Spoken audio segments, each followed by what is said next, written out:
Well, if you're hearing my voice this morning, it's not Nicole Fowles this morning, but we do have a Nicole. We do have a Nicole, but I am lucky to have a Hannah today. Well, good morning, Molly. We've got my ever there when Molly has to host, helpful, wonderful guest host, Hannah Simpson. Oh, stop. I'm always happy to be here. Well, and I'm not going to lie. I've also got one of my favorite guests here with me today. I've got Nicole Klatte from the Friends. I know. That's a Nicole Fowles. Exactly. We're ready to go. We've got Mark here running the board. This is going to be a great day. Always is. I At know. WDLR. It really is. And to walk in that sunshine. Really just Beautiful. If you don't know 10 me, out of 10. I wear a winter coat at all times. And this morning, I am not in a winter coat. You are in a fleece, but it's I not a am winter in a coat. fleece. I know. I can't give them all up. Nicole Klatte is in linen. In linen. I'm ready. I'm ready for spring. Bring it on. Did you know this is actually a fashion radio show, not a books radio I know. show? We're going to talk all about linen today. Well, who knows whose book is what today? So Could be the history of linen. It could be.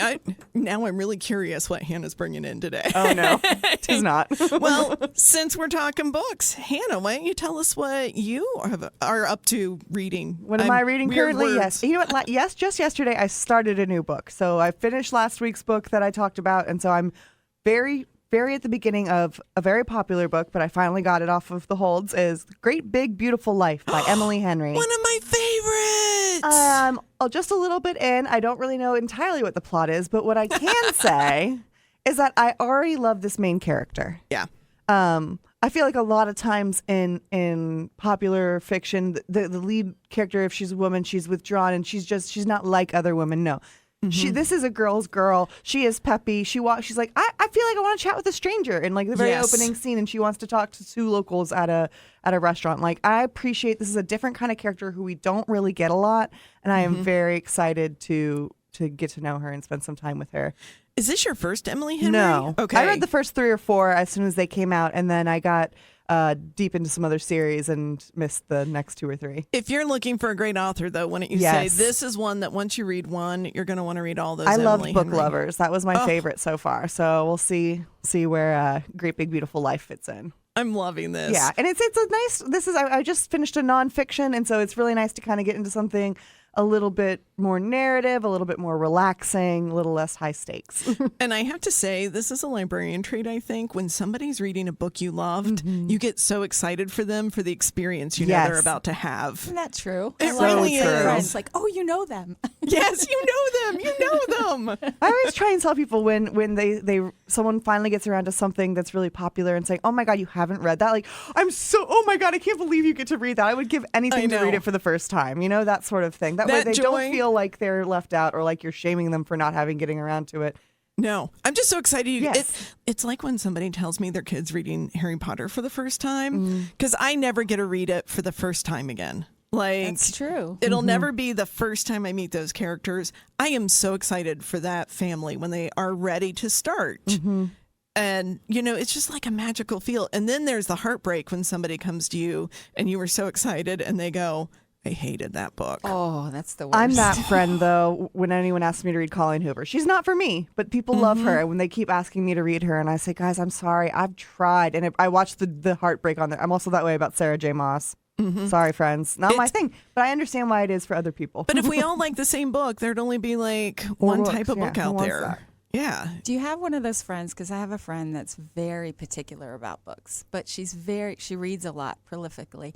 And I'm always afraid to say, did you read this? Because she's always like, that was terrible. Or, I'm that friend. I am that friend. And my family members say it too. They're very nervous to bring me book recommendations. I'm like, it's okay. Bring them to me. I once had a friend. So if you ever look at my Goodreads, everything gets a 5-star now. Because I had a friend call me because I didn't like The Night Circus. Fair. Oh. I loved it, but I can see why people don't. I didn't like the night. It broke her heart that I did not love The Night Circus. And she talked about it for, I can't tell you how long. And so now everybody gets a 5. You need like everybody. you know how people have like their real Instagrams and then their Finsta that's only for like the very closest circle. You need a Finsta Goodreads where you can put your real true thoughts. You know, I'm a wimp. I probably would still put 5 stars in there. I just feel real bad. Somebody spent some time trying to write this. So, well, Molly, what are you reading? I am reading. Oh boy. Okay, so I have to admit, I read this book in 2.5 days. I love when that happens. Around working, because I was sort of like, I want nothing else. So if you've read The Housemaid, you've met Frieda McFadden. I did see that we revealed her identity this week. They did. Right after I finished the book, too. So it was like, I may have caused that. I finished her book. The universe is aligning. So I just read her new book, Dear Debbie. Now, if you have not read Frieda McFadden, she is really good at like taking you down a road, and then all of a sudden when you think you're going to turn right, you go left, up, and over. She really is good. Like, she builds these characters, you really get into them. They're not all good characters. She writes some real ordinary characters, but nobody is ever in her books who you think they are.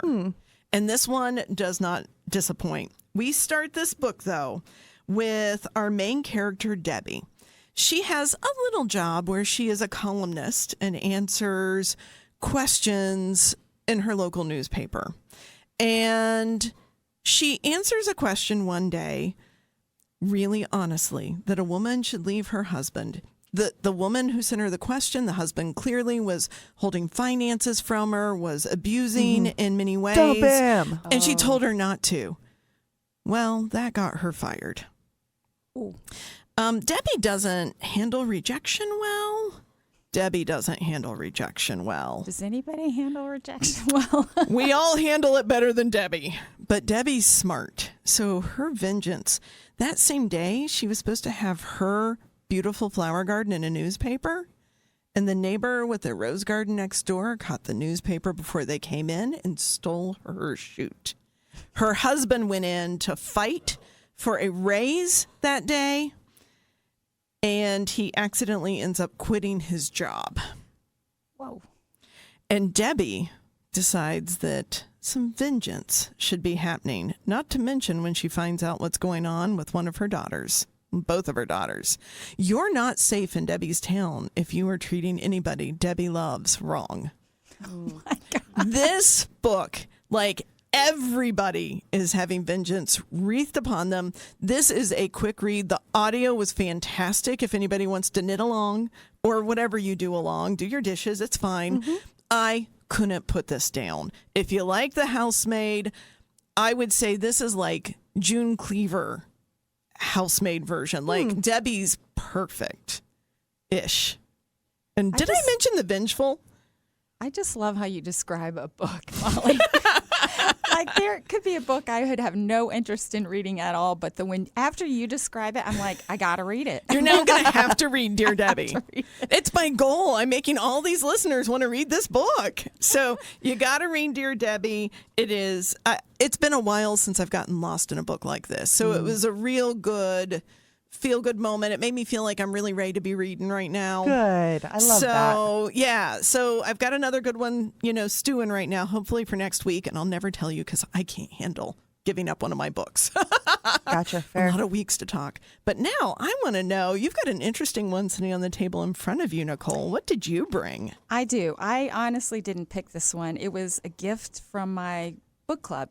Around Christmas time, we do a book exchange instead of ornament exchange. And so this was one that was given to me by one of my book club people. It's called Mona's Eyes by Thomas Schlesser. It probably wouldn't have been one I pick up because it's about art. This is like my mom's favorite ones. So okay.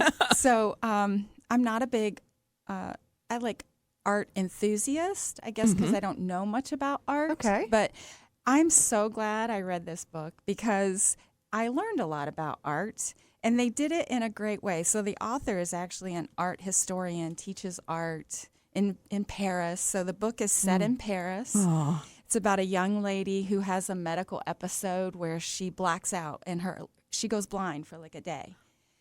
and it freaks the whole family out, as it would anybody. So they take her to the doctor, and then they're trying to run all these tests, and they can't quite figure out what's causing it. But the doctor suggests maybe she needs to go see a therapist.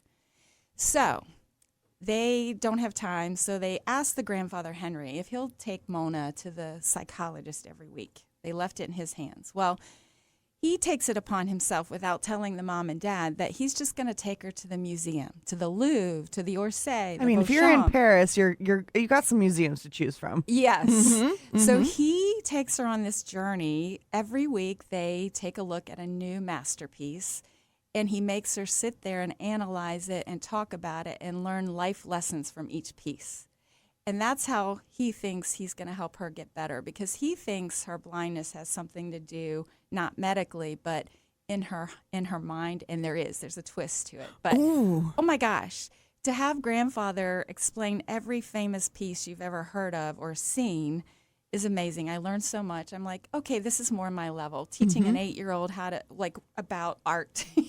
That's a great, it's a great doorway to art. Is that sort of level. So, but the only thing is, I wish I'm not a big person where I read the flaps or read anything else in the book before I read, right? So when I got to the end, it said, oh yeah, every piece they talked about is in the flap of the book. And I had no idea. The book cover? Yes. Oh, it's like on the interior of the dust jacket. So okay. Every piece they talk about is in here. Well, the whole time I've been holding my phone and looking it up. May I? Oh, yes. Yeah. I love that. 52 pieces because he takes her. Oh, my goodness. It's unfolded. It unfolds. So that's like a gem in this book. So if you get the real book. I was just curious which pieces of art. Oh, there's lots of great pieces, but and how he tells the story about how the artists knew each other, or why they painted this way, who influenced them. They were friends, and then they weren't friends, and it was so interesting that I was like so glad I read it. So I love this. My oldest sister works in art museums. And one of the things I love when I hear you talking about this is I think a lot of people think art museums aren't for me. Yes. That's for people who know art. My sister is so much fun to go to a museum with. She's the director of the Grand Rapids Art Museum. Shout out, Cindy. Hi, Cindy. But I have to say, one of the things that I love is we'll walk into a room of all this art that I feel almost overwhelmed by. And Cindy will be like, okay, which piece are you going to buy for Mom's living room? Mm-hmm. And then we all have to look around, and she makes us tell us why. And it could be something like there's somebody cooking, and my mom loves cooking. Or, that's hilarious. And then we'll pick different people, and we kind of enjoy the art differently. Differently, yes. Artists don't necessarily want you to get all of the painting and they want you to feel something. Mm-hmm. Correct. And that was part of his thing. So there was a lesson tied to each piece for her that she could carry out through her life. And she figures this all out with him. And in the end, the family finds out that he's been taking her there. But the doctor says, I don't know, whatever you've been doing or this therapist has been doing, it's worked. So I love this. Brilliant. It's brilliant. So I highly recommend it. This is wonderful. Well, and at this point, I think this is when Nicole normally tells me we've got to go for a little break here. We'll see you on the other side to talk about some amazing things our friends have coming up and just to have a little more fun together. Mm-hmm. Always sunshiny and beautiful. It's really nice, though, to know I'm going to walk out of here into that same atmosphere. Mm-hmm. I don't have to go back to reality yet. Well, welcome back, everybody. And I'm really excited about the second part of our show. We're going to talk about one of my favorite things to do all year. Nicole, what do the Friends have brewing? Oh, April's our favorite month of the year. It is. Because it is our annual fundraiser for the Delaware County District Library called Night at the Races. It is so much. Okay, so what happens at Night at the Races? Oh, goodness. So we have a professional company come in to run the Night at the Races. Mm-hmm. There will be 6 pre-recorded horse races that evening. They're all thoroughbred races, and they bring like a bingo cage and they just pick them out randomly, so you don't know which race they're going to run. Mm-hmm. We pre-sell these horses so people get to name their horse, and then they run the race and we pull for the horses that we want to, the names that we like that people have pre-bought. So then like you bet on the horses. So you can go up and actually bet on them and win money. If your horse wins, you win a prize. I mean, it's just fun. You know, Nicole, last year, I got to admit, I came in with a nice little bit or number of 20s, and I left with so many $1 bills. It was amazing. Way more $1 bills than I came in with 20s. Well, we really encourage you to come with more singles and go home with it. But, you know, we'll take 20s too. So. It's coming up on April 30th. It's always the Thursday before the Kentucky Derby. Yes. Which means we really lean into the theme. Everybody dresses up like they're going to the Kentucky Derby with their big hats. Are incredible. Oh, Yes. it is fun. We really get into it. Even the guys. Like, I know. oh my gosh, they dress up and wear hats, and it's a lot of fun. If you're looking for a great date night, we highly recommend it. It's a lot. I know. You're reminding me I need to climb up in my closet and get my hat out because I've got my dress ready. And every year I like to wear one of my mom's old hats. Which is awesome. Mom or grandmother's, you know. You're lucky to them have going. those. Like, I wish I had some of those from my grandmother. I'm lucky to have those or Slate Hoarder, one or the other. I'm not sure which one that is. Well, we're really looking forward to it. I really have to shout out to the community. We have great sponsors for this event, and the community, both in Powell, Lewis Center, Delaware, has really stepped up to donate lots of great items for our auction baskets. So just so you know, in the last race, we auction off the horses' names live right there at the event. And in addition to naming the horse, you get this really cool basket that we've curated. So we've got 10 really awesome baskets. And we kind of went for experiences this year. So I love this. Like if you're a Delaware person, we created a play in Powell basket because we want you to come down and play in Powell. Or if you live in Powell, we want you to discover Delaware. So we've got a Discover Delaware basket. So I love that. You know, we cover the whole county. So we want people to move around and see we're a big county. We're a gotta get big around. county. Yeah. Lots of good stuff going on. Oh, yeah. So there's a lot of fun things like that. And we'll have, the mayor of Powell will be there. The mayor of Delaware will be there. Our township trustees will be there giving away behind-the-scenes exclusive experiences. Like, it's going to be fun. Wow. Very different this year. Yeah. Very different. Yeah, very different. So But awesome. And it is awesome. It's going to be in a new location this year as well, isn't it? It is. We moved it to Lewis Center this year at the Wenbeck at Little Bear Golf Club right off of South Old State. So it's a par 3 golf course over there. It's kind of a little hidden gem. So if you've never been there, you want to come and just check it out. It's a beautiful place. Did I hear something about a putt-putt course there as well? They do have Yes, a they beautiful do. live putt-putt course, like living, like Like you're hitting on real grass? grass. Yes. Oh, my golfing skills. I need to pull out Granny's 1920s clubs again. I'm ready to It's public, go. too. You can show up any day and just putt-putt there. Oh, I And they're love open. that. Yeah, Look, yeah. I've already learned more about my county. Now, do the Friends have anything else coming up that you really want to shout out? Wait. Oh, I gotta tell I'm not even people- done. No. We got to tell people. I'm just. Oh, yes. I'm here today thinking I was really going to have to push tickets, but I'm here to tell you if you're interested in going to the event, you can go to our website at DelawareLibraryFriends.org. But we only have about 30 tickets left for this event. Like, we're That's selling exciting. out. Yeah, it will sell out for sure. So if you want a ticket, today's the day. So if you Yes. have your hat and dress already, you should maybe also go ahead and get the ticket to wear them too. Molly, since you told me you were ready, but you hadn't bought your tickets yet I have today. everything. Lloyd's got his outfit laid out. I've got mine. I got the cash ready. No tickets to the event yet as I stand here and order them in front of you. And it is just that easy. Get it up on your Yes. phone and do it while It you're is, listening. yes. And you know what? I know people's schedules are really busy, and not everybody, we could be doing something every night of the week, right? Oh, and yeah. so, or people travel. If you can't make it that night and you still want to support the library, there is a way you can help us, because if you go on the site there, you can name a horse for $25. So if you can't be there, you can name it whatever you like. Mark, I think we should have a My 96.7 horse there, don't you think? Yeah. I love that. Yeah. So anyway, we have about 25 horses that still need to be named. So that's a good way to go on for $25. It's a great way to support the library. And you've got some cool options in here. I literally am ordering my tickets. I love this twosome tickets. When I bring my husband along, this is an easy way to do that. And you save money that way. I save money. I That's love always that. good. Yeah. So anyway, yes. So what else do we have going on?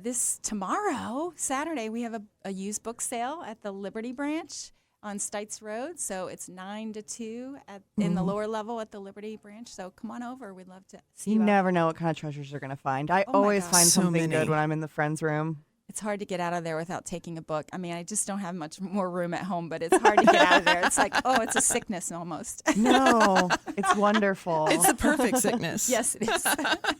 Can't complain about more books. You know, when you finish them, you can just bring them and redonate them and keep making money for the friends. We do have a lot of people that do that. They love saving money on books, so they'll come and fill up their bag for $25 and then read all their books, bring them back to the library, and then fill it again. So I love it. I do too. Well, we've got a couple other things happening next week at the we library. do. What all do we have going on at the library? A program that was really popular last summer. We're bringing it back this spring. It's at the Orange Branch Library. It is for tweens and children.